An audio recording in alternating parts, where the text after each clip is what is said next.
Assalamualaikum warahmatullahi wabarakatuh. Alhamdulillahilladzi hadana bil iman wal islam wa bihima na'rifu rabbana al-mannan wa bihima aidan nunjina min azabin niran wa nudkhilana fi jannati darin ni'am. Wassalatu wassalamu ala nabiyyina wa habibina wa qurrati a'yunina wa qudwatina Muhammadin sallallahu alaihi wasallam sayyidil khalaiqi wal anam wa ala alihi wa ashabihi kan nujumi fi lailatul dhalam humul jahadu fina hatta nun'ima fi yaumina hadza ila yaumil ittiham. Amma ba'd. Jadi sebelum saya teruskan ini sanggahan kepada si Saifuddin Tohim ini, saya tengok dia boleh tahan, dia hina Allah Ta'ala, dia hina Nabi Muhammad, dia lecehkan segala macam, hina agama kita. Jadi kalau sudah begitu keadaannya, kita tidak boleh tinggal diam. Kita tidak boleh biarkan saja. Kita mesti lawan dia. Kenapa kita lawan dia? Sebab Allah Ta'ala yang suruh, bukan saya yang mau. Allah Ta'ala suruh dalam Al-Quran pada surat An-Nahl ayat 126. Nanti boleh tengok. Wa in aqabtum fa'uqibu bimisli ma aqabtum bih wa la in sabartum lahu khairul lis-sabirin. Dan jika kamu dihina orang lain, dicaci maki orang lain, maka kamu balas dia dengan cacian yang seumpama itu. Artinya kita tidak boleh balas terlebih. Kalau dia cubit kita satu kali, jangan kita tumbuk dia, itu terlebih. Tuhan suruh yang seimbang saja, yang setimpal saja. Kalau dia cubit kita satu kali, kita cubitlah dia satu kali. Kenapa begitu? Agama Islam ini sudah bergaduh kah? Bukan. Maksudnya kita mesti pertahankan harga diri kita, marwah diri kita. Jangan sampai diinjak-injak orang lain. Manusia kan ada marwah, ada harga diri. Orang lain suka-suka menginjak kita, diam saja, ini terlampau pula. Padahal Tuhan suruh lawan dia. Tapi lawan yang seimbang, yang setimpal. Jangan berlebih-lebih lah pula. Jadi saya tengok YouTube Saifuddin bin Haji Ibrahim, bapaknya Haji itu. Dia sekarang tinggal di Amerika. Dia hantam betul YouTube dia. Saya pun ikut juga sedikit lah. Jadi untuk mukaddimah dia pun berlagu-lagu juga. Jadi ini kali kita balas juga lagu-lagu dia. Jadi dia tembak kita dari Amerika, pergi Malaysia, kita balas dengan rudal sekat kita. Kita lawan setakat kita yang mampu lawan.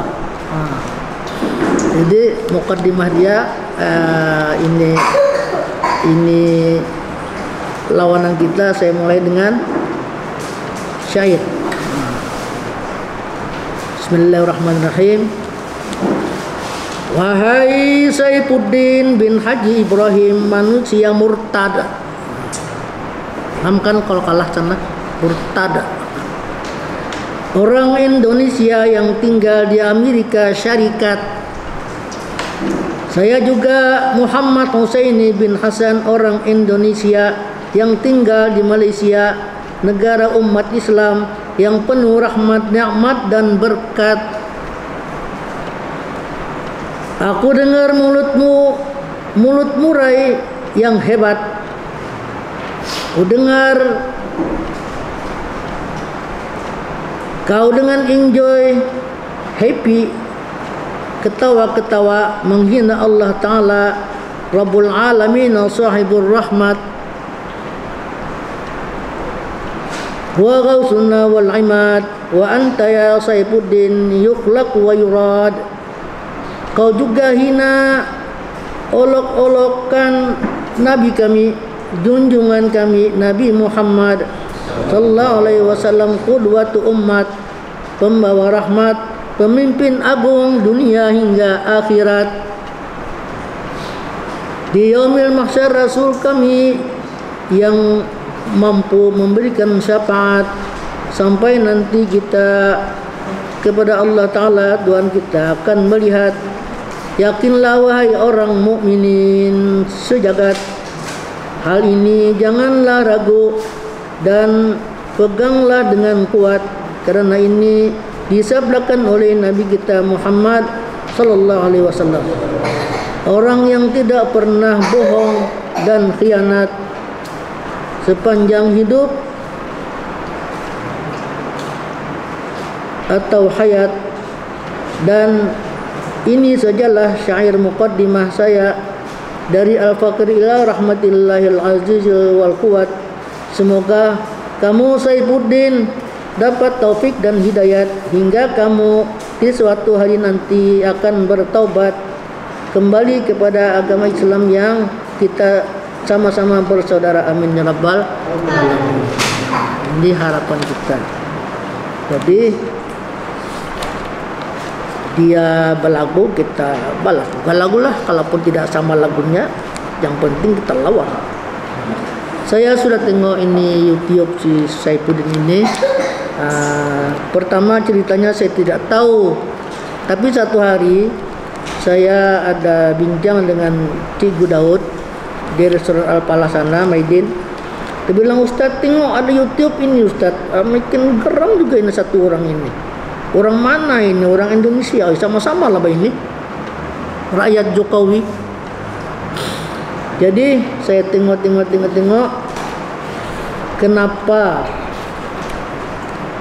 Kenapa yang nama Saifuddin bin Haji Ibrahim ini sudah 40 tahun beragama Islam. Anaknya Ustaz, 40 tahun dia beragama Islam.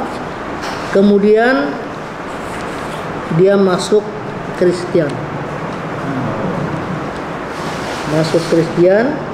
Dan saya tengok dia punya aliran liberal ataupun orientalis kan. Ini orang liberal, orang orientalis, dia lebih mengutamakan pikiran daripada iman. Sedangkan kita beragama ini ada 3 faktor. Agama kita ini yang kita pegang ini ada 3 faktor. Yang pertama ta'akuli, artinya agama ini mesti dia sesuai dengan akal pikiran. Itu yang pertama. Apa yang boleh dicerna oleh pikiran, itulah kita cerna. Contohnya kita dilarang makan binatang buas, makan harimau, makan anjing. Kenapa? Supaya kita manusia, makhluk yang mulia ini jangan jadi buas macam binatang buas. Itulah sebabnya dilarang. Itu namanya ta'akuli. Boleh dicerna oleh pikiran, ngam juga kan. Kemudian ada lagi ta'abudi. Ta'abudi ini dalam agama kita terima apa adanya. Ta'abbud ini jurusan dia ibadah. Macam kita sembahyang mesti berdiri tegak kan. Berdiri tegak, ada rukuk, ada sujud, itu namanya ta'abbudi. Kalau pergi haji ada wukuf, ada melontar jumrah kan, ada tawaf, ada sa'i, itu namanya ta'abbudi. Itu kita terima daripada Allah Ta'ala. Memang itulah aturan dia. Kemudian yang ketiga, al-imani.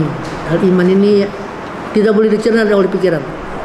Sebab pikiran kita ini dia hanya mampu yang sini-sini saja, sekitar alam dunia ini saja. Kalau lebih dari ini, jauh dari dunia ini, dia tidak boleh sudah.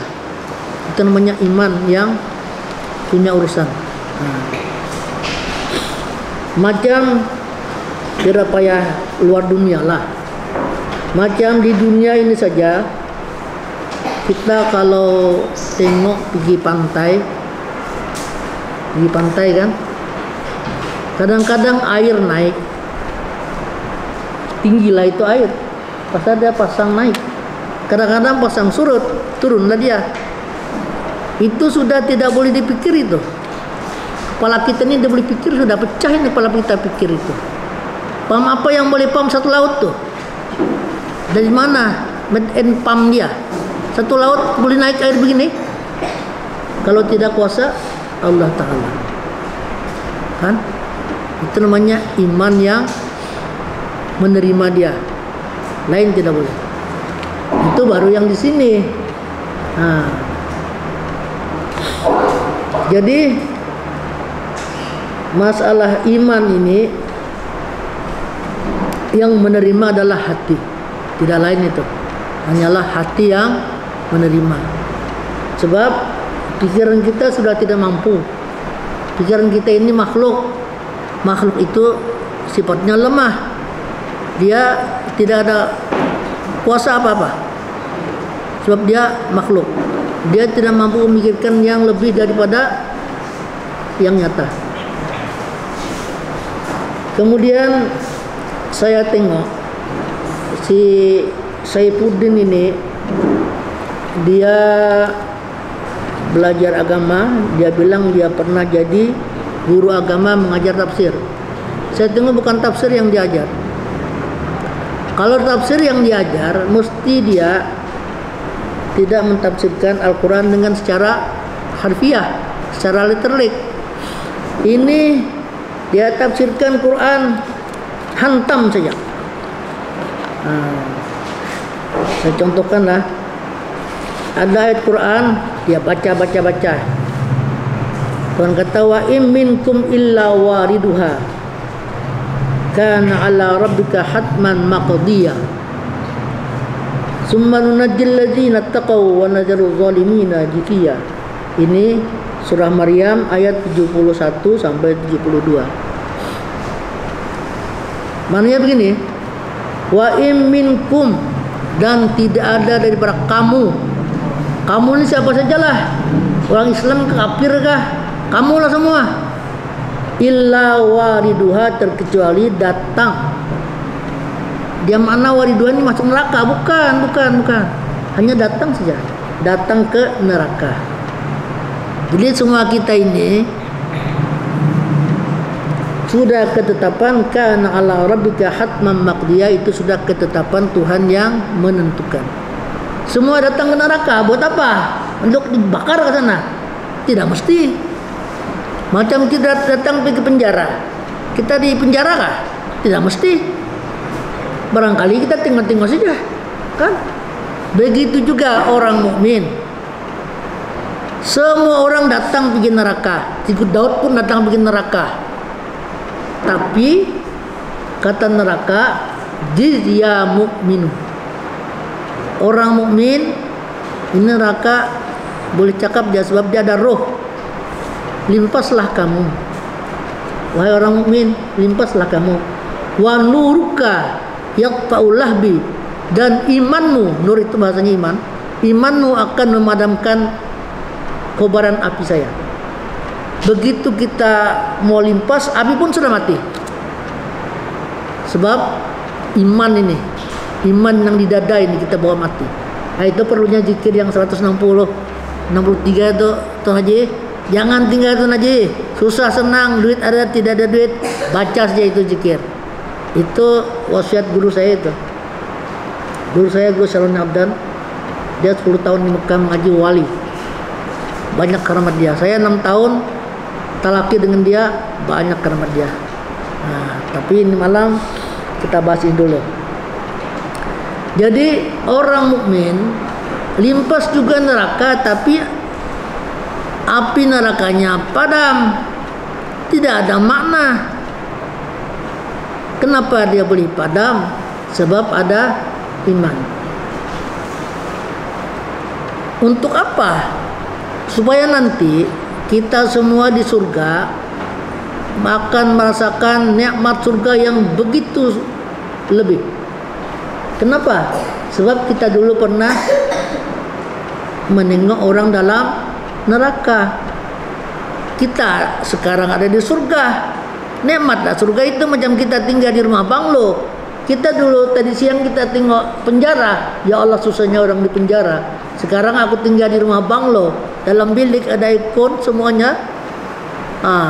Jadi nikmat yang kita rasakan dengan kita melihat, dengan kita dulu pernah melihat neraka, maka nikmat yang kita ada pada kita itu lebih nikmat rasanya. Sebab kita pernah melihat orang yang menderita. Itu hikmahnya Tuhan suruh lihat. Tengoklah orang neraka. Nah itulah itu kau. Siapa suruh kau di dunia kafir saja. Jadi dia cakap tidak gunalah orang Islam kalau masuk neraka juga, bukan masuk neraka, limpas coba apinya pun padam. Dulu pernahkah orang dibakar? Pernah kan ada orang dibakar di dunia ini, Pak? Pernah kan? Pernah kan?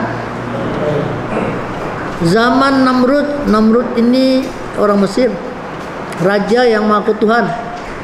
Sudah dia raja, orang pun taat sama dia, tunduk sama dia, tidak puas jadi raja, mengaku Tuhan baru puas hati.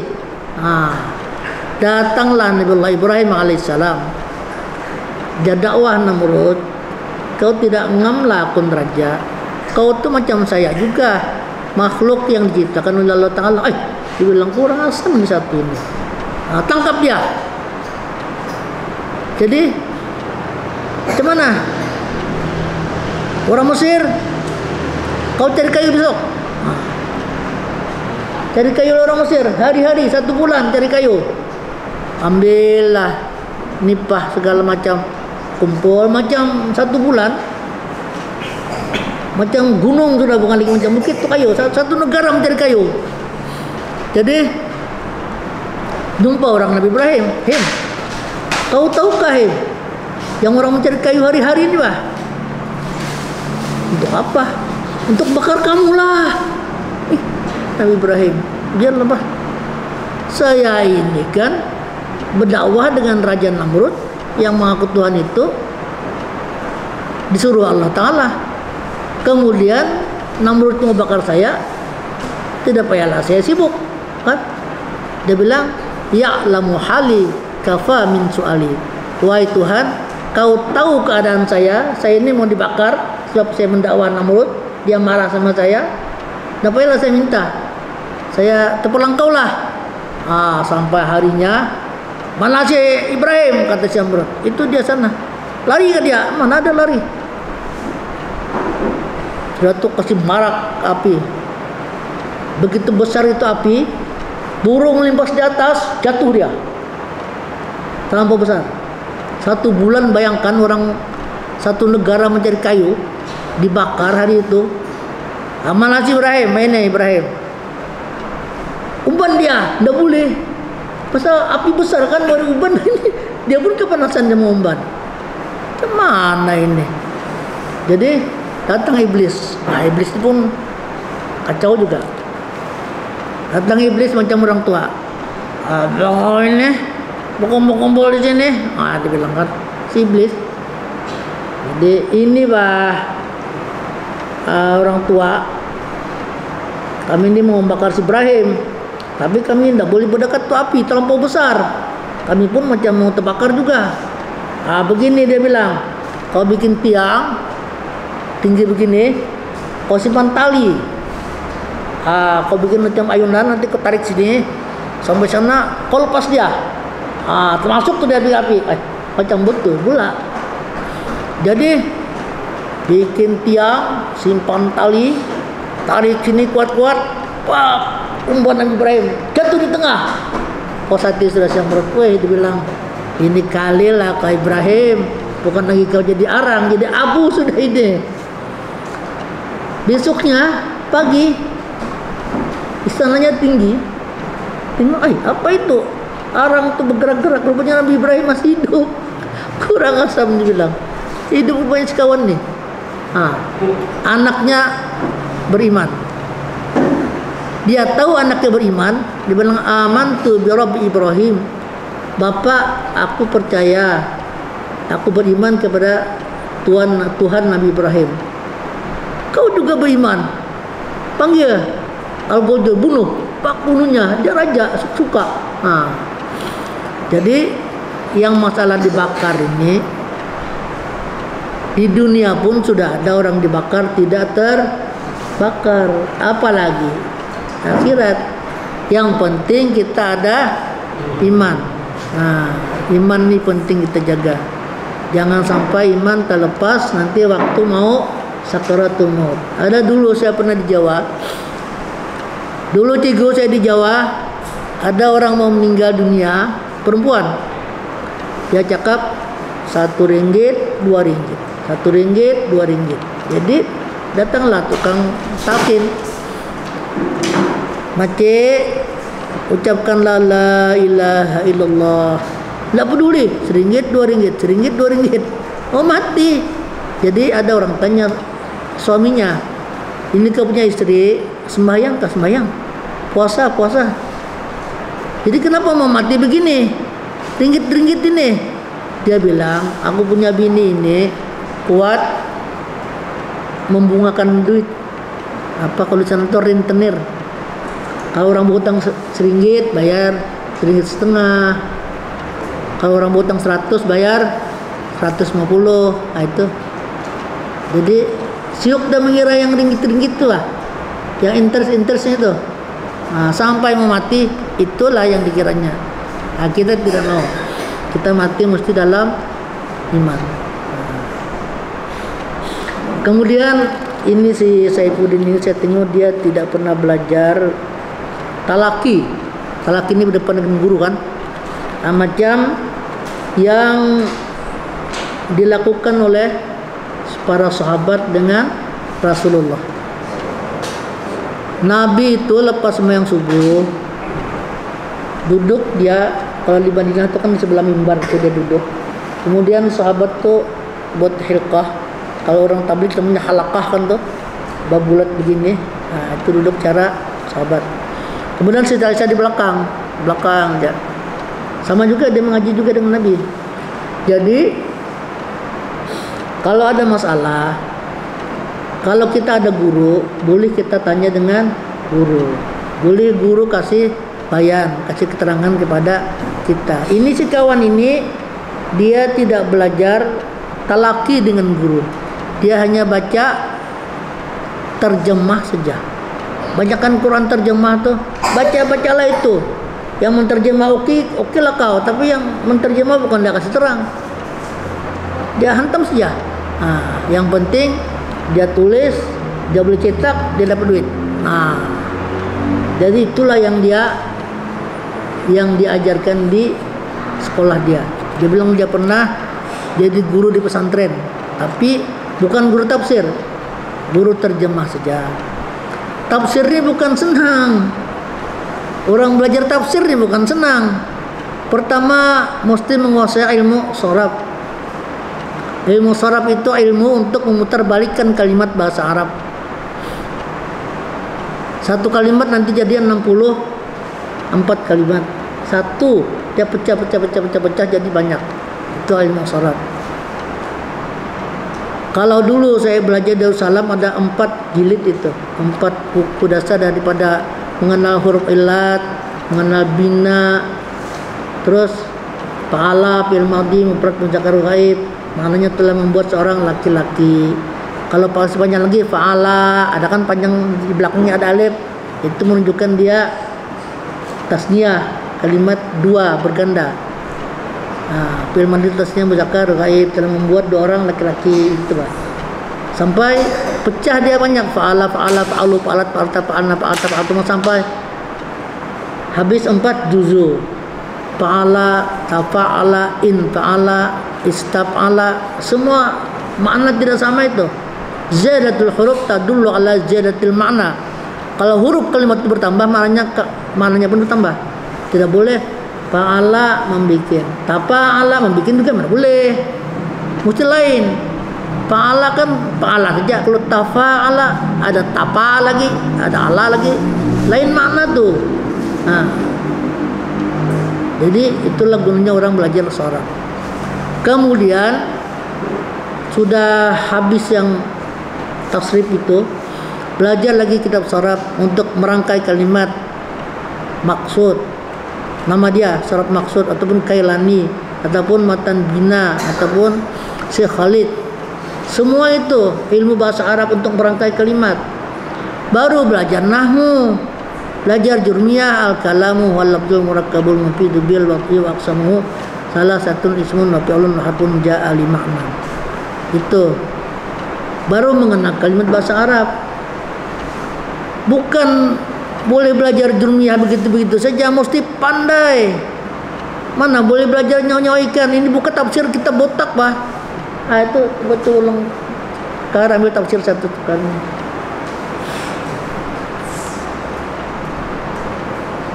Mana-mana pun sama tuh. Ini tafsir. Ini kalau orang baru pertama belajar tafsirnya dulu. Nah ini sudah kasih barisnya. Nah ini kita botak ini. Nah. Ada baris kah? Ada rambut kah? Mesti baca ini. Baca pun bukan cincai-cincai, mesti betul. Mesti tanggung jawab ini. Itu macam ini. Nah, alhamdulillah segala puji milik Allah Ta'ala. Kenapa alhamdulillah segala puji? Sedangkan hamdu itu kalimatnya mufrad, kata tunggal. Dapat makna segala itu di mana? Itu mesti ada ilmu. Tidak boleh kau cincin saja. Kalau nanti kau hantam-hantam saja, terjemah, nanti ujung-ujungnya kau sesat. Nabi kata man tafassara Al-Qur'an bi ra'yihi falyatabawa maq'adahu minan nar. Siapa yang mentafsirkan Quran dengan pikiran sendiri, ikut kepala otak dia, maka hendaklah dia menyediakan tempatnya di neraka, yang nanti dia akan duduk sana. Maknanya dia akan salah. Sebab bahasa Al-Quran ini dia ada bahasa muhkamat, bahasa yang terang, gamblang dia. Dirikanlah sembahyang kan, tahu kan? Sembahyang. Anda nanti yang bahasa mutasyabihat, bahasa yang samar. Kita tidak boleh paham itu, terkecuali ada seorang guru yang menerangkan, yang tanggung jawab kepada pelajaran yang diberikannya kepada kita. Pasti ada guru. Tidak boleh. Kalau tidak ada guru nanti kita akan sesat. Man la syaikhan lahu fa syaitanu syaikhuhu. Siapa belajar agama, memaham agama tidak ada guru, maka syaitanlah gurunya. Bukan syaitan duduk sana mengajar dia, tapi syaitan akan merusak pikiran dia. Syaitan kan gaib, pikiran pun gaib kan sama. Nanti akan diracun oleh syaitan pikiran orang yang mendalami agama tidak berguru. Macam kulu washrabu hatta yatabayyana lakumul khaytul abyadu minal khaytul aswadi minal fajri. Ini ayat Quran. Makanlah kamu, minumlah kamu sampai nampak kepadamu tali yang hitam daripada tali yang putih. Jadi dulu sahabat ini kalau belum puasa tidur bawa tali. Kalau mau makan tengok tali dulu. Nampak kan tali ini, tali putih nampaklah, tali hitam anda nampak, masa hitam kan, makan. Lama-lama sampai cerita sama Nabi. Rasulullah dibilang kami bawa tali ini supaya kami tahu bila yang masa makan malam bulan puasa tidak boleh, hadnya bila. Jadi bawa tali, kalau tengok tali hitam dulu kan bukan ada lampu begini terang. Kalau tengok tidur kan bergelap-gelap aja. Tengok tali hitam tidak nampak, makan lagi. Tali putih nampak tapi yang hitam dan nampak, makan lagi. Sampai dekat-dekat pagi makan saja. Nah, jadi Nabi kata maksud tali di sana bukanlah tali-tali yang biasa. Khaid itu bahasa dia. Makna tali hitam itu artinya gelapnya malam. Gelapnya malam itu kalau dia masih gelap artinya belum timbul fajar. Tali yang putih itu maksudnya fajar shadiq. Kalau fajar belum terbit masih boleh makan sahur. Bukanlah kau tidur bawa tali. Nah, itu namanya bahasa Al-Quran yang mutasyabihat. Al-Quran ini bahasa yang tinggi, bahasa yang mengandung pendidikan, bahasa yang menjaga marwah perempuan. Semua. Makanya kata Tuan Guru Sya'rani, dulu di Martapura ada muhaddisin, dia belajar di Mekah dengan guru saya sama-sama 10 tahun. Yang satu balik mau pasirin, guru saya mau pasirin, dia balik muhaddisin. Muhaddisin ini 10.000 hadis apa dalam kepala ini. 10.000. Macam Bukhari itu kan anak-anak sini kan hafal tuh dia. Nah, bukan senang. 10.000 hadis di dalam kepala. Dia bilang ini agama Islam, makin kita kaji, makin kita dalami, makin seronok. Nah itu. Janganlah kau beragama Islam murtadlah babula. Apa hal? Nah, bukan salah agama Islamnya, kau sendiri yang salah. Kenapa kau tidak berguru macam sahabat berguru dengan Rasulullah? Ini berguru dengan Google saja, Syekh Google. Mana ada orang yang selamat itu talaki, berguru, ada guru untuk tempat bertanya. Kalau ada masalah yang muskil, gurulah yang menerangkan itu masalah. Ini pentingnya orang belajar Islam, belajar agama, ada guru. Tidak ada guru, kamu akan jadi orang sesat. Setan akan sesatkan kamu. Macam di Indonesia, ada orang mendalami agama, dia baca terjemah, baca. Di situ ada jumpa, Anallahu la ilaha illa ana fa'budni. Akulah Tuhan, tidak ada Tuhan terkecuali aku, sembahlah aku. Aku kan bahasanya kan satu kan? Tidak adalah makna satu itu banyak kan? Satu kan satu. Anak kan satu. Ah begitu. Tapi ada lain ayat, nahnu narzuqukum, dibilang kamilah yang memberi rezeki kepada kamu. Jadi ini dibilang ayat Quran ini bersimpang siur. Yang sini bahasanya satu, yang sini bahasanya kami. Kami ini dibilang tengoklah kamus Melayu, pustaka dan bahasa. Mesti kami ini kan kurang-kurang 2 kan, ataupun banyak. Inilah sebabnya orang mendalami agama tidak berguru. Dia paham, dia pikir kepala otaknya sendiri. Jadi diangkat ke Al-Quran, kata begini, dibuangnya. Inilah dibilang kitab yang menyesatkan berjuta-juta umat, buangnya. Bukan salah kitabnya, kau yang telingo. Kalau bahasa itu aku, Anallahu, aku Tuhan, itu menunjukkan diri Allah Ta'ala. Kalau nahnu narzuqukum, kami yang memberikan rezeki kepada kamu. Maknanya rezeki itu dari Tuhan, daripada Allah Ta'ala, sumber dia. Tapi yang membagi rezeki itu kan malaikat. Jadi Allah Ta'ala ini tidak lupakan jasa malaikat ini, walaupun dia tidak penat macam kita, tapi dia ada jasa di situ membagikan rezeki. Itulah sebabnya kata Tuhan, nahnu narzuqukum, kami bagi rezeki kamu. Maksudnya rezeki aku punya, tapi yang bagi, yang menyampaikan sama kamu itu adalah malaikat. Yang mengatur hujan kan sana sini ada malaikat dia. Macam juga raja agung, takkanlah agung bagi beras 10 kilo, 30 kilo tangan sana. Mestilah kan ada orang-orangnya. Walaupun beras itu kan agung punya, Nah, begitulah aturan kerajaan. Nanti ada orang tanya, kenapa ada lagi malaikat? Tuhan tidak mampu kah, tidak kuasa kah? Bukan begitu. Memang begitulah undang-undang peraturan kerajaan. Ada kaki tangannya, ada menteri-menteri dia. Jadi si kawan ini dia baca lagi Quran. Ya ukhta Haruna, diangkat. Maka na abuki imra'a sawin wa ma kanat ummuki baghiya. Mana dia, wahai Maryam saudara Harun. Ini lagi dibilang Quran, ini mengarut. Maryam mana ada saudara? Quran mengatakan saudara dari mana ini? Inilah ini Quran bilang. Tak ngam. Bukan Quran tidak ngam. Kalau takmu yang short. Quran cukup terangam. Ini Quran tanzilun min rabbil alamin. Turun dari Tuhan yang menciptakan alam ini, bukan mencipta, mengatur segala-galanya, diatur. Tinggallah nafas kita, satu kali keluar, satu kali masuk. Cobalah kalau keluar jangan masuk, apa jadi? Balu ini kita kan.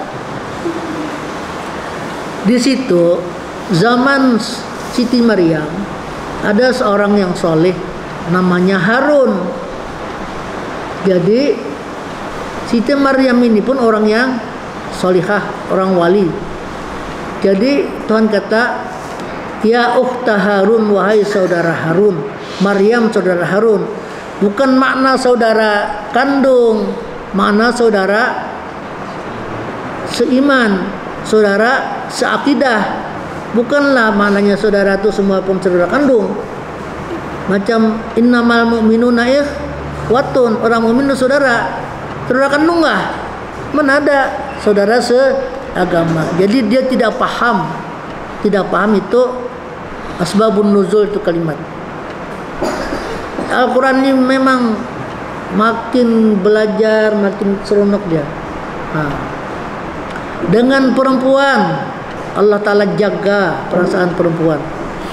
Pasal perempuan ini kan perasaannya halus kan, halus betul. Sifatnya suka disanjung, mudah tersinggung, ya kan?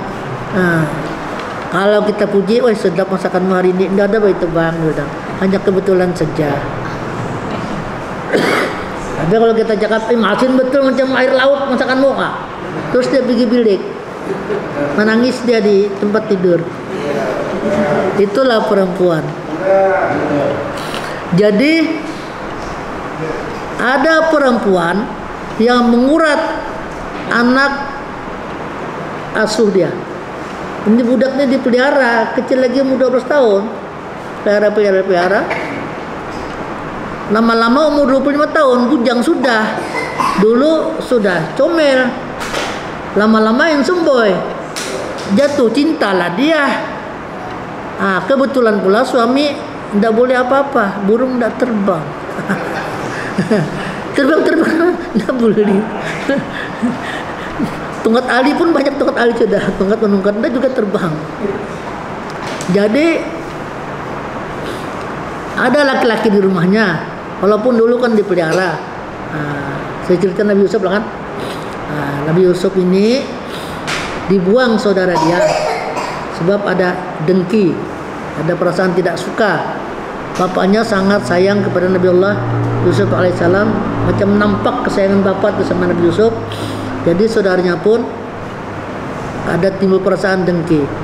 Suatu hari, Pak, kami minta izin sama kamu, minta kebenaran, ini Yusuf kami bawa main-main. Dulu kan hutan saja di belakang rumah, bawalah sana. Lama-lama diumpannya pergi-pergi. Perginya itu dikorek oleh Sam ibnu Nuh, anak Nabi Nuh alaihissalam. Mulutnya ini kecil, tigo, bawahnya besar. Jadi kalau jatuh sana tidak boleh naik. Bolehlah naik kalau belajar ilmu dengan cicak kan. Kalau setakat yang biasa tidak boleh naik. Pasal mulutnya kecil, dalamnya besar. Di tengahnya ada batu besar. Jadi kata saudaranya Yahuza, ini paling besar, paling kuat ini. Singa pun boleh datang, boleh dapat alirnya. Bunuhlah. Kata Yahuza, jangan. Kita buang saja di pergi ini. dibuang di perigi.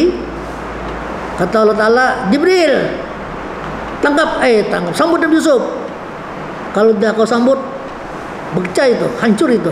Masa batu besar kan, umpan lagi. Jadi Jibril dari langit 7 tuh, langit ke-7 dia kalang kabut, turun ke bumi. Cari lagi perigi, mana ini Yusuf diumpan ini. Jumpa perigi baru sambutnya. Kenapa boleh cepat begitu? Sebab malaikat ini cahaya. Malaikatnya cahaya. Kecepatan cahaya boleh dikira kah? Boleh? Tidak boleh. Kalau pagi kita buka jendela, ada cahaya. Dari mana itu? Dari matahari kan? Matahari itu ke bumi ini berapa jauh jaraknya? 4 juta tahun itu. Tapi kita buka terus ada cahaya kan? Itu kecepatan cahaya. Macam juga Nabi Isra Mi'raj, semuanya cahaya itu, nur. Tidak boleh kita kira. Jadi Nabi Yusuf pun sudah selamat. Dia jatuhkan ke perigi, baju dibuka. Umur 12 tahun. Jibril bawakan pakaian dari surga. Pakaian baju surga ini. Ditumbuhkan lagi anggur dalam perigi itu. Jadi lepas itu Nabi Yusuf ada makanan, walaupun dalam perigi ada baju baru lagi dari surga. Adalah tenang sajalah. Datang sayara. Sayara ini orang mencari, berburu, cari payau kah, cari pelanduk kah, apa-apa. Kata yang satu, kau cari air sana. Suruh kawannya, bawalah timba sama tali. Kasih jatuh tuh timba. Nabi Yusuf tengok, ada timba dari atas. Terus dia pegang.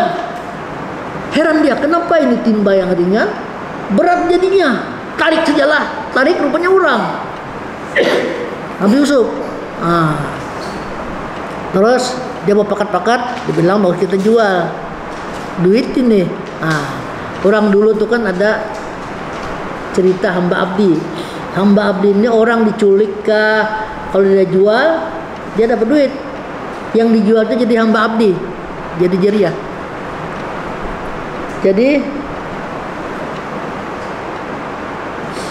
Jadi dibawanya Nabi Yusuf, dibawanya ke Mesir, ditawarkannya dengan Raja Kefir waktu itu. Dia itu Misra, Raja Mesir. Jualnya dengan harga yang murah. Kenapa dijualnya dengan harga yang murah? Sebab Nabi Yusuf suatu hari pernah bercermin. Cermin, handsome lah rupanya aku ini. Kalaulah aku jadi hamba abdi, orang tidak boleh beli, pasal handsome betul. Waktu itu rupa orang satu dunia ini separuh untuk Nabi Yusuf, separuh untuk dia. Jadi macam mana lah handsome dia, tidak boleh sudah kita cerita. Jadi si Zulaikha ini pertama kecil lagi, 12 tahun, dipelihara macam anak sendiri. Lama-lama besar, bujang, tinggi lampai. Handsome boy lah ini. Malam-malam menghayal, kalaulah ini lakiku, aduh bahagianya macam mana ini. Dada sudah boleh cerita, ini bahagia betul sudah ini. Jadi Nabi Yusuf ini ikut saja cakap, tidak pandai membantah. Apapun suruh ikut saja. So pergi sini, pergi. Jadi satu hari dia panggil tukang, dia bikin ini bilik cantik-cantik. Ada katil, alas katil itu sutra, orang permaisuri, bini raja. Jadi lakinya berburu. Ini Raja Mesir kecil, suka berburu dia. Lakinya tiada. Zulaikha masuk bilik, panggilnya, "Sob, hai talak," dia bilang. Kemari kau. Nabi Yusuf tengok, terkejut dia. Makcik apa ini? Kenapa ini? Dari baju. Terkejut dia. "Hai talak," dia bilang, "sini kau." Terus Nabi Yusuf lari. Dikejarnya. Yang lari kuat, yang mengejar kuat, tertangkap bajunya. Puyak belakang. Sudah itu Datang lakinya, balik lakinya. Anu bang, rupanya Yusuf nih bang, gatal dibilang. Aku mau dirogolnya bah. Nah, ih, aku sangka. Jadi waktu itu ada bibi yang masih di Buayan tuh. Nah, dia cakap, in kana qamisuhu rudda min qubulin fasadaqat wa huwa minal kadhibin. In kana qamisuhu rudda min duburin fasadaqa wa hiya minal kadhibin. Dia bilang kalaulah, ini bibi yang masih kecil, kalau dalam agama itu namanya takallama fil mahdi. Terkejut. Kalaulah dia bilang baju Yusuf itu koyak di depan, maka Yusuf yang salah, Zulaikha yang betul, permaisuri raja ini yang betul, permaisuri kerajaan ini. Sebab maknanya Yusuf memerogol, Zulaikha pun memberontak, bajunya koyak di depan, dia tidak mau. Tapi dibilang kalau koyak di belakang, maknanya permaisuri yang salah. Sebab dia mau mengajak begitu-begitu, dia pun lari, ditangkap dari belakang, koyaklah jubah dia. Jadi Al-Quran tidak sebut namanya. Imratul Aziz turawidu fataha, dibilang istri Aziz, istri Raja Mesir, mengurat anak peliharanya sendiri. Tidak sebut namanya. Kenapa? Kena menjaga perasaan perempuan. Itulah bahasa Al-Quran. Dia tinggi, dia bahasa penuh hikmah. Ini lagi si Ibrahim ini suruh buang 300 ayat. Anda tahulah, Tuhan sudah janji, inna nahnu nazzalna dzikra wa inna lahu lahafizun. Kami turunkan Al-Quran dan kamilah yang menjaga dia.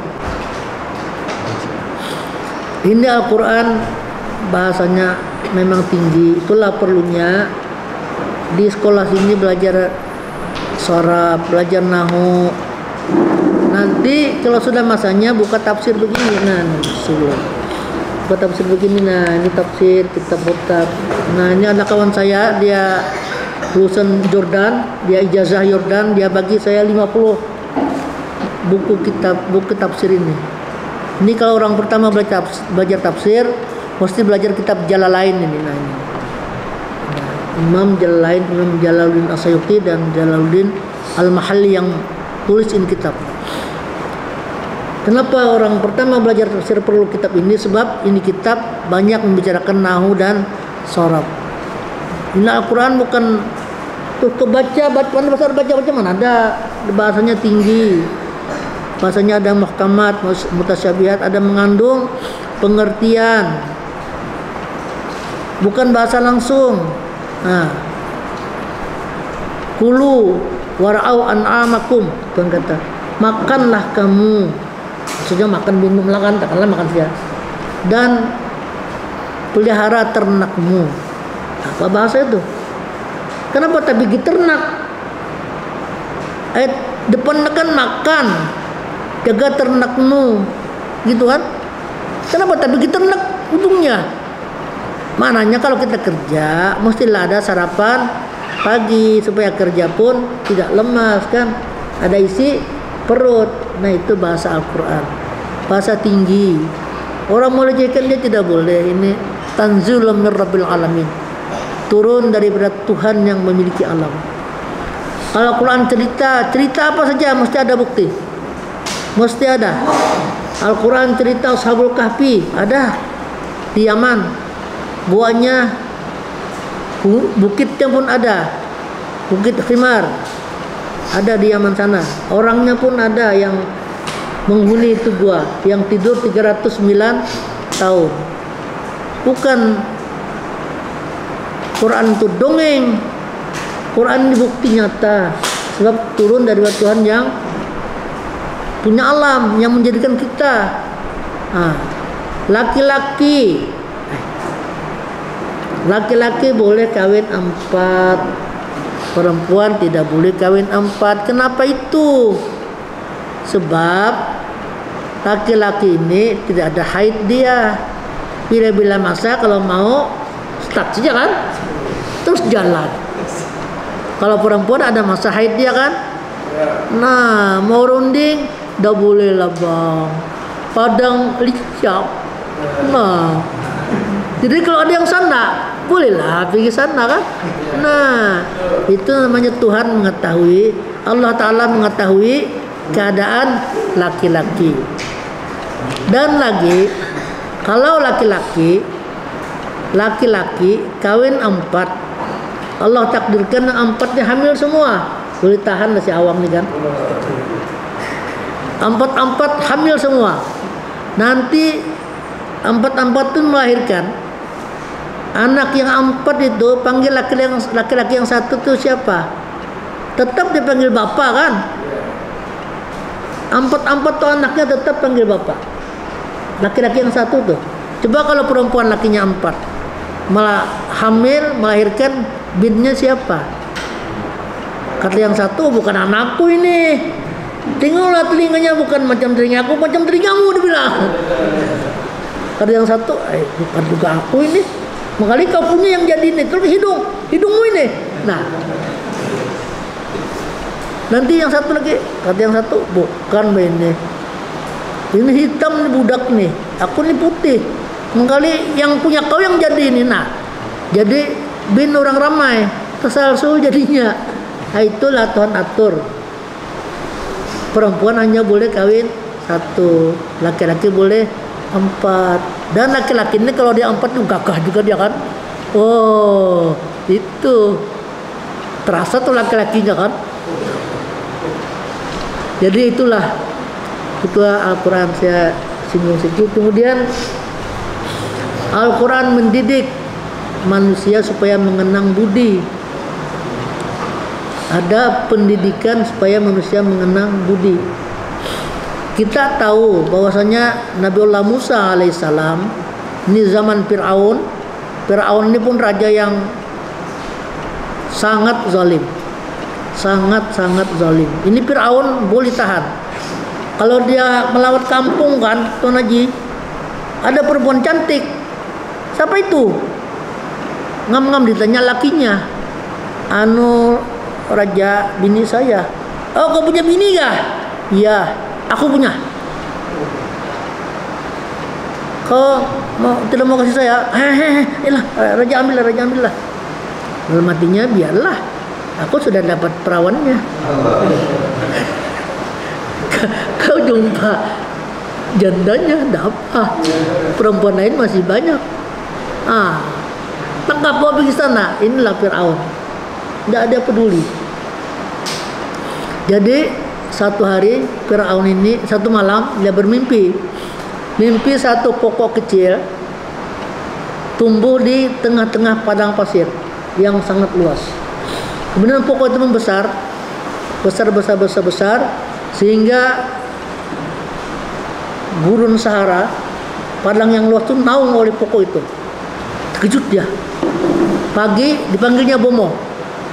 Dulu Bomo ini banyak ada juga betul, sebab dia masih boleh lagi tengok langit.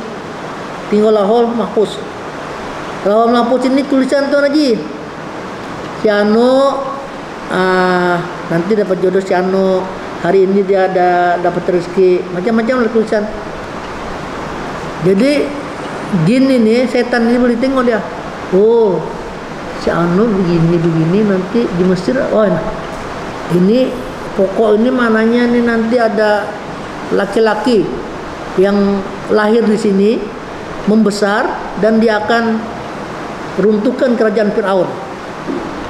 Dia cerita, Raja, ada nanti orang Bani Israel yang akan meruntuhkan kerajaanmu. Iya kah? Nah, tergugat aku punya kerajaan ini. Dan sudah aku jadi raja ini kalau begini. Iya Tuhan, betul itu.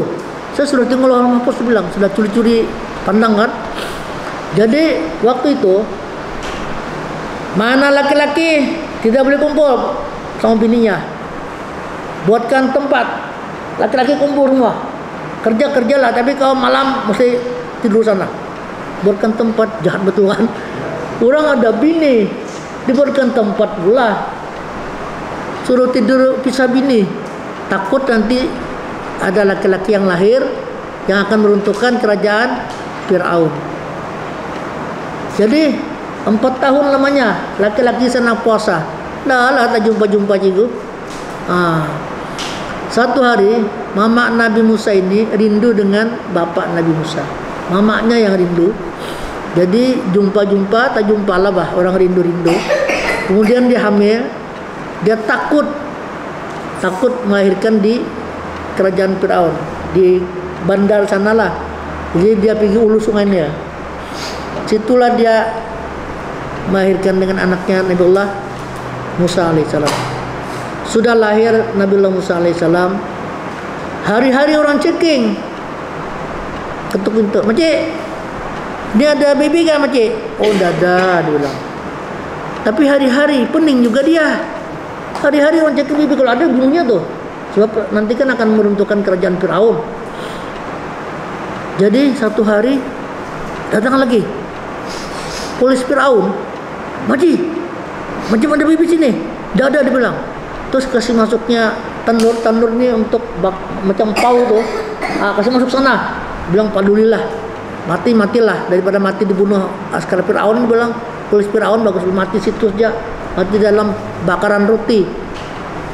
Sekalinya sudah kasih masuk sana, "Itu apa tuh?" "Itu aku bakar roti itu, enggak ada apa-apa itu." "Oh iya," kan dia bilang. Sudah polis tuh balik, ditengoknya Nabi Musa senyum. Enggak mati rupanya. Dibakar rumahnya, enggak mati. Jadi hari-hari dia begitu dalam keadaan khawatir, dia tidak boleh tahan sudah. Dia jumpa seseorang, minta buatkan peti. "Kau buatkanlah peti untuk anakku ini, nanti aku akan hanyutkan ke hilir sungai Nil." Peti sudah siap, kasihlah roti sana anaknya. Nabi Musa kecil lagi, merah lagi. Dihanyutkan sana ke hilir sungai Nil. Terus sampai di sana Firaun, ditarik Jibril. Istilahnya itu begini. Di sininya ada sungai, sininya sungai Nil. Ada anak sungai. Jadi musuhnya peti itu kan limpah sini. Tapi ditarik Jibril pergi sana. Nampaklah dayang-dayang Firaun. Ada peti. Pungut. Oh, direnangnya, diambilnya, diangkat berat. Dibilang, "Apa ini ya?" Ada yang satu, "Jangan kau buka. Nanti salah kita ini. Bagus kasih tahu raja lah." Kasih tahu raja, "Tuan Raja, kami jumpa peti. Nah, dah tahu apa isinya, kami dah berani buka ini. Kita lah buka." Tuan kata, "Wa alqaitu mahabbatan minna." Itu. Sebelum Firaun buka itu peti Nabiullah Musa alaihissalam, ingat dulu kah? Terus ya. Sebelum Firaun buka peti yang berisi Nabiullah Musa alaihissalam, Tuhan letakkan rasa cinta di hati Firaun. Boleh buat apa? Kalau kau hatimu sudah cinta, dada sudah haji go, wadat cigu. Kalau Firaun mau kumpul dengan dia, Allah ganti setan, jin. Jadi Firaun itu bukan kumpul sama orang beriman, sama Siti Asyah, kumpul sama jin. Hantam sajalah. Pada dia tahu juga. Jadi dia bilang, "Bunuhlah." "Jangan bang, ini bang, tidak dosa ini bang, jangan kau bunuh. Salah juga kau kalau bunuh orang tidak berdosa." "Iya kan," bilang, "betul juga." Pelihara. Satu hari Firaun ini limpang-limpang rehat di katil dia kaki dia besi. Dulu kan kaki dia besi. Nabi Musa sekitar umur 8 tahun, bukan besar sangat. Soalnya nampak Firaun sana, tendangnya kaki katil yang besi terpatah. "Oi, kata jatuh aku sudah," yang dibilang. Marah dia, "Bunuhlah." Kata begini, "Jangan bunuh. Bagus ini bang, orang kuat ini. Nanti dia jadi panglima kerajaan kita. Nah, menang kita berperang." "Ya kan," dia bilang, "bagus juga dipelihara ini." Jadi sampai Nabi Allah Musa tidak tahan, sudah dia hidup di istana Firaun. Kemudian satu hari Tuhan suruh Nabi Allah Musa, "Izhaba wa qula lahuma qaulan layyinan la'allahu yatadzakkara aw yakhsha. Musa, Harun, dia adik-beradik kan? Musa, Harun kan? Pergilah kamu berdua, jumpalah Fir'aun. Itu Fir'aun, raja yang zalim. Pasal Tuhan kan semua tahu. Itu Fir'aun, raja yang zalim. Tapi kau dakwah dia, kau ucapkan dia perkataan yang lembut, qaulan layyina, yang berbudi bahasa, bersopan santun, jangan kau kasar. La'allahu yatadzakkara aw yakhsha, barangkali Fir'aun nanti dia beringat bahwasanya dirinya itu bukan Tuhan, dia pun makhluk juga. Kenapa Allah Ta'ala suruh Nabi Musa datang kepada Fir'aun yang zalim itu, raja yang aniaya itu, suruh mengucapkan perkataan yang lembut? Ini namanya didikan Al-Quran. Sebab Nabiullah Musa kan dipelihara dari kecil lagi, dipungut di sungai Nil sana sampai besar, banyak makan nasi Fir'aun, banyak makan roti Fir'aun, banyak terhutang budi dengan Fir'aun. Tidak ngamlah kau kasar sama dia, mestilah kau berbudi bahasa untuk mengenang budi dia. Inilah si Tuan Ibrahim ini, Saifuddin ini, 40 tahun agama Islam, tiba-tiba masuk Kristen. Ada cerita itu, sudah masuk Kristen, menghina pula dengan Islam, dengan Nabi Muhammad, dengan Islam, dengan Allah Ta'ala. Adakah patut? Dulu kau tinggal di rumah sini, 40 tahun kau lamanya tinggal di rumah sini, kau dapat layanan bagus sini, dapat nikmat sini, kan? Dengan dia agama Islam, dapat anaknya Ustadz, 3 orang laki-laki, orang beriman. Tiba-tiba kau pindah agama, kau caci maki lah pula orang yang tinggal di rumah sana tadi itu. Mana ngam? Artinya ini orang tidak ingat budi, tidak tahu budi bahasa. Mestinya kalaupun kau tidak caci Islam, janganlah kau olok-olok. Ini Muhammad kawin dengan budak kecil 7 tahun. Memang ini tidak ngamin. Bukan Nabi Muhammad mau. Nabi Muhammad itu pun tidak tahu itu. Siti Aisyah tidak tahu dia. Satu hari Jibril datang bawa gambar Muhammad, kau suruh kawin dengan ini budak. Tengok, Nabi pasinglah, siapa ini? Aku pun tidak tahu. Orang Arab dulu kan di rumah saja. Pasing sampai ke tangan Abu Bakar. Kata Abu Bakar, anakku si Aisyah, jadi kau disuruh kawin dengan dia. Kawinlah. Tapi Nabi tidak kumpul sebab waktu itu si Aisyah masih 7 tahun. Dia tidak kumpul, hanya nikah saja. Di Madinah baru kumpul dia. Kenapa Allah Ta'ala suruh Nabi kawin dengan Siti Aisyah? Sebab Siti Aisyah ini perempuan yang cerdas. Macam manapun Nabi menerangkan agama, cerita hadis, Siti Aisyah boleh tangkap. Banyak kan hadis riwayat Siti Aisyah kan? Dari daripada umum mukminin Siti Aisyah. Yang lain ada, cuma jarang. Itulah hikmah dia kawin dengan Siti Aisyah, sebab Siti Aisyah ini untuk merekam hadis yang diucapkan Nabi. Dulu bukan ada rekaman, ada apa, ada recording, tidak ada kan? Hanya kepala saja, itu hikmah dia. Kau tuma pula macam-macam, mana ada, tidak ngam. Kau boleh cakap, tapi kau mau tengok dulu, kan itu kan. Kalau kita cakap siang, tengok-tengok. Cakap malam, dengar-dengar, gitu kan. Jangan terus, Nabi ini memang mana ada. Semua dia istri lebih daripada kita kan. Itu namanya khususiat. Khususiat itu namanya keistimewaan, prioritas. Kenapa dia ada diberikan keistimewaan? Sebab dia orang istimewa. Macam kita juga. Kita kan kerajaan, dia adalah dapat rumah siwa-siwa pun bolehlah. Tapi orang menteri ada dapat rumah, lawan segala macam, lawan perjalanan segala macam cukup. Pasal dia menteri, ada prioritas, ada keistimewaan. Macam juga Nabi Nabi orang istimewa, wajarlah Allah bagi keistimewaan lebih daripada kita. Dan lagi dia kawin bukan karena hawa nafsu. Coba kita bayangkan waktu Siti Khadijah meninggal, anak Nabi masih kecil-kecil lagi.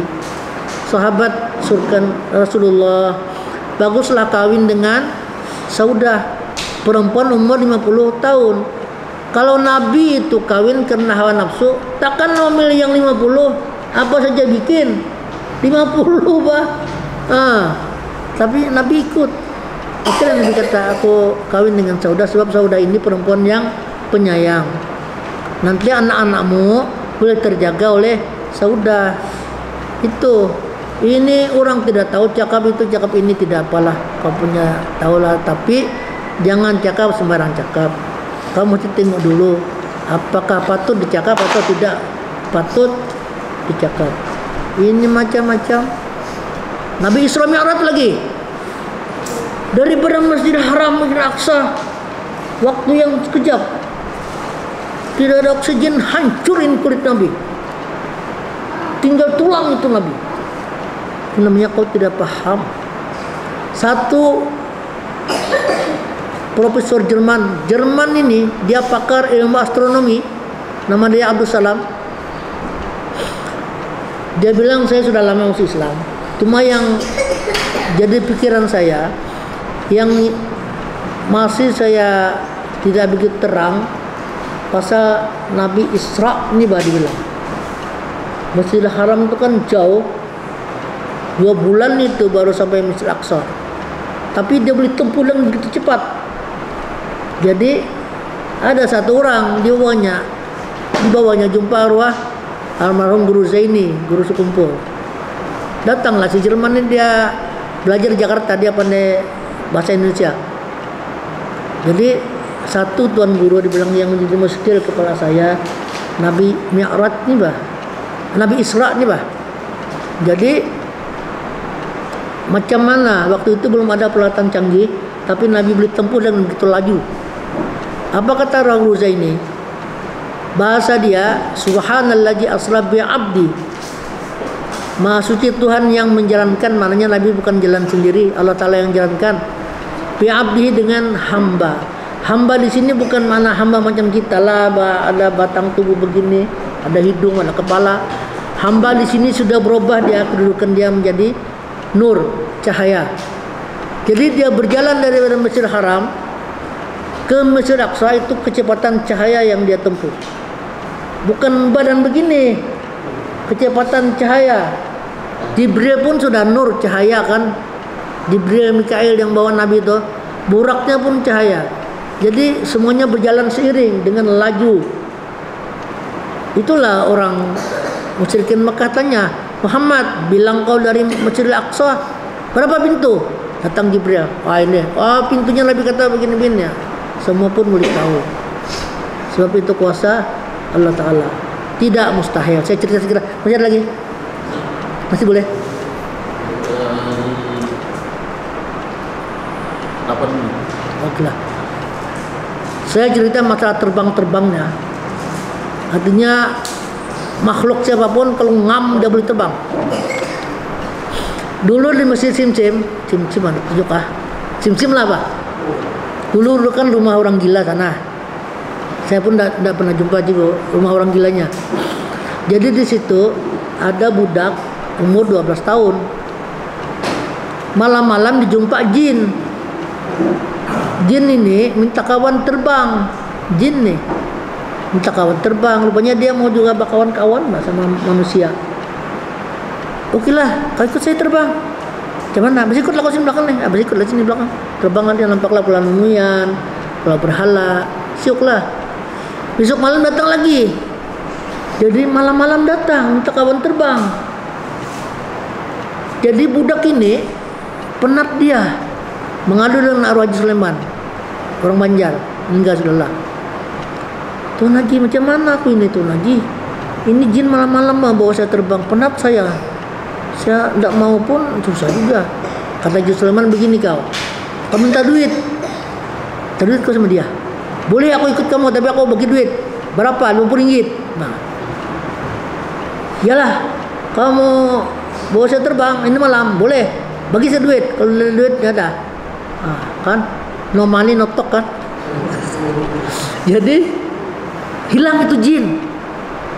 Dalam datang, bawa duit 50 ringgit. Nah, 50 ringgit kawan terbang balik. Besok malam datang lagi. Jadi jumpa Muslim macam mana Ji? Kau up lagi bilang besok malam, jangan kau 50 aja. Besok malam 100, kasih up saja sampai mau 500. Apa kata itu jin? Besok malam janganlah lagi kau ikut aku. Kenapa? Karena aku mencuri dibilang. Rupanya jin pun pandai penat juga mencuri. Ini terbang-terbang ini makhluk siapapun boleh kan? Satu lagi saya cerita kalian. Satu. Dulu ada sekolah saya, nama dia Saifuddin Zuhri. Ini Saifuddin Ibrahim kan, sekawan di Amerika ini. Dia Saifuddin Zuhri. Dia dari Jakarta mau pergi Banjarmasin.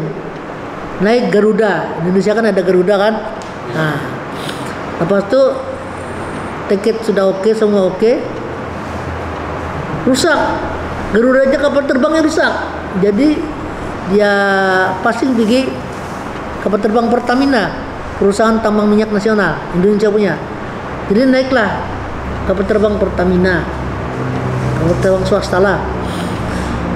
Sudah mau landing di Banjarmasin, roda dia tidak boleh kembang.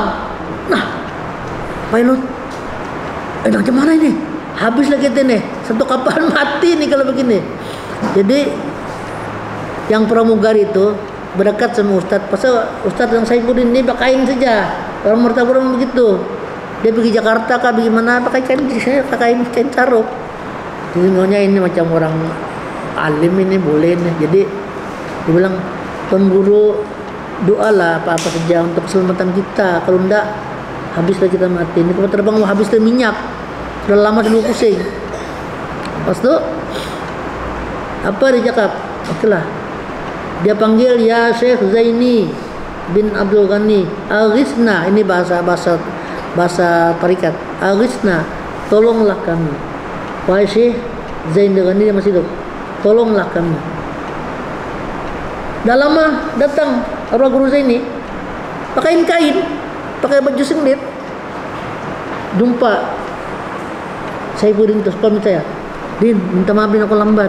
Aku tadi kau panggil di tandas. Nah, ini orang wali, orang panggil sana dia dengar. Jadi gimana? Oke sudah, boleh sudah kembang itu roda pesawat. Nah, semua pun syukur sama dia. Terima kasihlah anu Tuan Guru. Jadi orang guru Zaini itu boleh terbang. Kalau Nabi Muhammad terbang, jangan heran. Wali pun boleh terbang. Nah, banyak kalau saya mau cerita keramat-keramat terbang ini banyak. Nah, tapi itulah. Makanya agama itu ada al-iman kan. Itu tidak boleh masuk kepala itu. Boleh pikirkah kita manusia baru orang guru Zain itu tinggi 171 cm dia punya tinggi. Bolehnya terbang. Nah, tuh. Jadi masalah Islam Mi'raj ini si Saifuddin ini dia betul-betul tidak percaya pasal saya tengok dia aliran orientalis. Orang liberal ini memang begitu, dia utamakan pikiran.